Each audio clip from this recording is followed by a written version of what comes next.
Welcome back to the 2-Minute Warning. Today I'm looking at the Denver Broncos after they signed cornerback Kyle Fuller from the Chicago Bears after being released. But before getting into that topic, question for those of you viewing: who is the Denver Broncos all-time rushing leader in yards? If you know the answer, comment it down below. If you do not, I will reveal the answer at the end, so make sure you stay tuned. But getting into this topic, Denver Broncos, I'm not a fan of by any means. My team's the Buccaneers. For those of you watching, you probably know that. But I like what the Broncos are brewing up in Denver. I think it's being underrated, in my opinion, how they're slowly working towards a pretty locked down secondary, in my opinion. Looking at their secondary right now, they just signed Kyle Fuller, like I said, in free agency, who was arguably one of the top corners in free agency. He was released kind of late into free agency, or at least he wasn't there at the opening of free agency by any means, so he's definitely one of the top guys there now.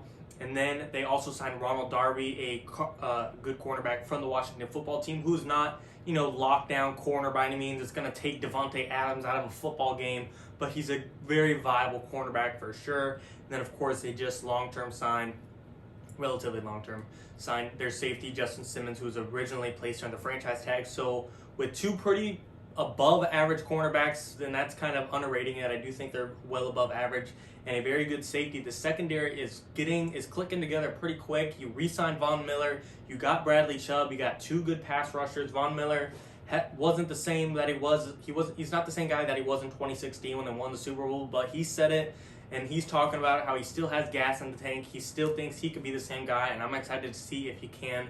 At the time, he was the best pass rusher in football, him and J.J. Watt, in 2016 for the most part. So I'm really excited to see if they could bring that back, and that Denver's defense can be one of the top defenses in the NFL. Now, they're not perfect by any means, and I don't think the Denver Broncos will even be a playoff team, but I do think they have a great foundation to build off of long term. Like I said, you got Kyle Fuller, you got Justin Simmons, you got Ronald Darby. These are guys under contracts for like 3-4 years now.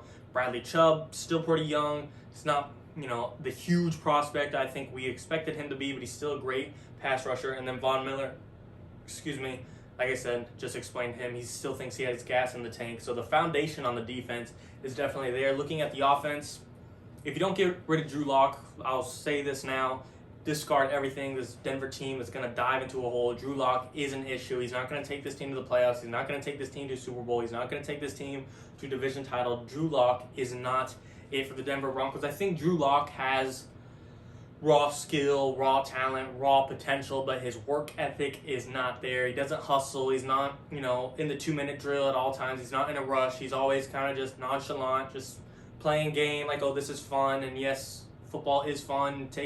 Don't want to take that away from the game, but still you want to see some grit in him, and he does not have that by any means. He doesn't have like that dog mentality that you see in guys around the NFL where Tom Brady's got that dog mentality. Stephon Diggs, he's got the mentality. Drew Lock, just there to play football, doesn't even think about it.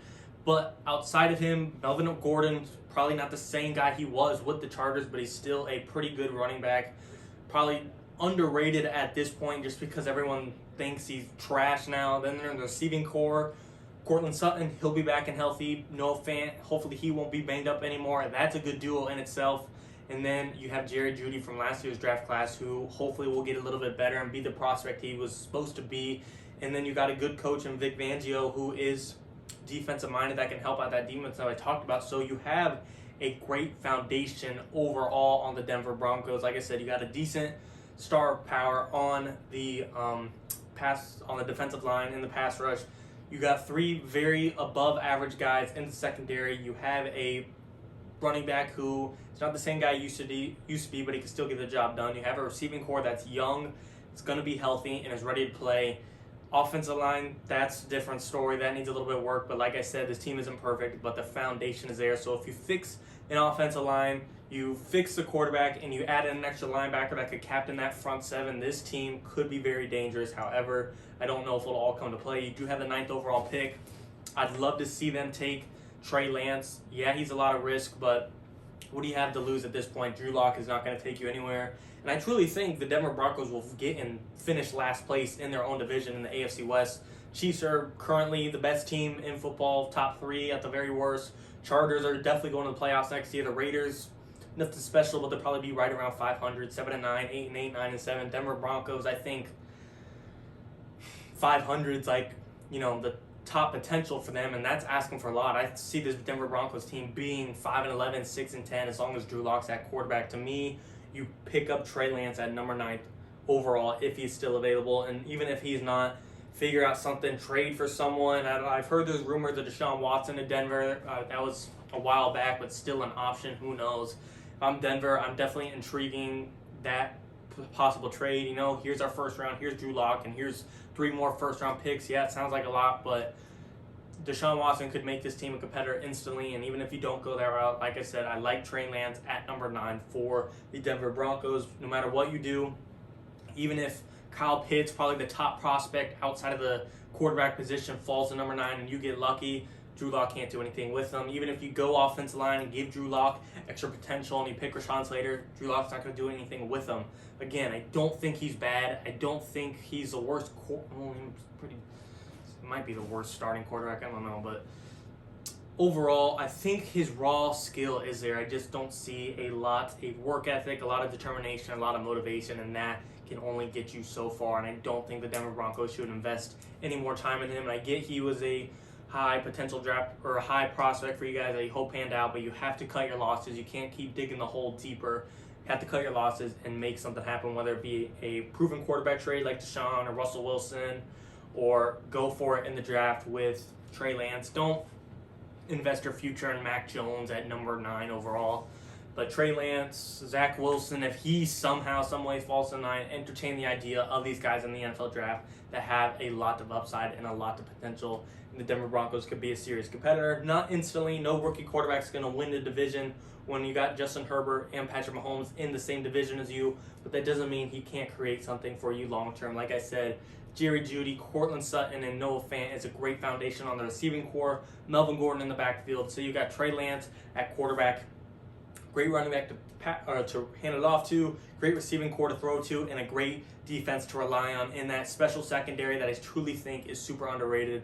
I know this video is kind of titled about Kyle Fuller, but this is the team Kyle Fuller is coming to, and I seriously think he's going to help out this team a lot. Like I said, the secondary was already underrated with the Ronald Darby signing and with Justin Simmons being re-signed. Now it's even better with Kyle Fuller. Like I said, he is one of the top corners in free agency once he was released, and this Broncos team is just under the radar in their free agent signings, in my opinion. We thought Von Miller might hit the market, they didn't let him.